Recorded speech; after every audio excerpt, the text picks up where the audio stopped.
ማትዬ ደህና አደርክ? ተይኝ በእናትሽ ለራሴ ጨንቆኛል። ምን ሆንክ? ነገ ለብሰዋለሁ ብዬ አስብኩት ልብስ አልታጠበም። አሁን ስልችት ነው ያለኝ። ታዲያ ምን ችግር አለው? ይታጠባል። አዎ እሱማ ግን ታውቂያለሽ የልብስ ማጠቢያ ማሽኑ ተበላሽቷል። ይሄን እያለውማ እንደዛ ተጨናነቅም ማለት ልገዢልኝ ነው አይደለም? እኔ ከስር አጥብላለሁ ማለት ነው።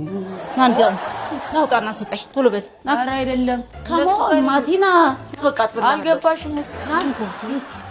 ኧረ አይደለም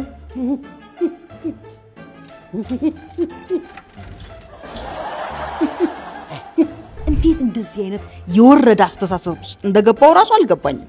አንተ አይ ሲማን ባይፖላር ዲስኦርደር ነገር አለብሽ። ለምን እውነቴን ዋኔ ወጪውን ይሸፍናሉ ታከማለሽ። ስህተትን አምኖ መገንዘብ መቼ ነው በሽታ የሆነው? ለዚህ ነው ስለ እንስሳት ብቻ የሚያትት መጽሐፍ አታንብብ እምልህ። ይሄን ጊዜ ወይ ስለ አጋዘን ወይ ስለ አሳ ቢሆን ኖሮ ለብቻቸው ቁጭ ብለው ሁሉ የሚያስቡትን ትተነትንልኝ ነበር። አይ እንግዲህ ያው ቀይ መስመር አትለፊ። ህግ እንግዲህ የምትፈልገውን ነገር የምትወደውን ነገር ከጎን እየነገርሽ በዛው ስለ ፕሮጀክት ጉዳይ ከጎን ትነግሪያታለሽ። ምንድነው እስካሁን ያወቅሽው የምትወደው የምትፈልገው ነገር? ያው ፊልም ማየትና ጀርባ ሲታሽ ደስ ይላል። አረ መታሸት ወዳለሽ አታፊፊ። ያው እኮ እያወራን ያለነው ስለ ፍሪጅ፣ ስለ ምድጃ፣ ስለ ልብስ ማጠቢያ ማሽን አይደለም። 500 ሺህ ብር ስለሚያስፈልገው ፕሮጀክት ነው። መታሸት ወዳለች አይደል? እሽት ፊልም ማየት ወዳለች አይደል? በላይ ፊልም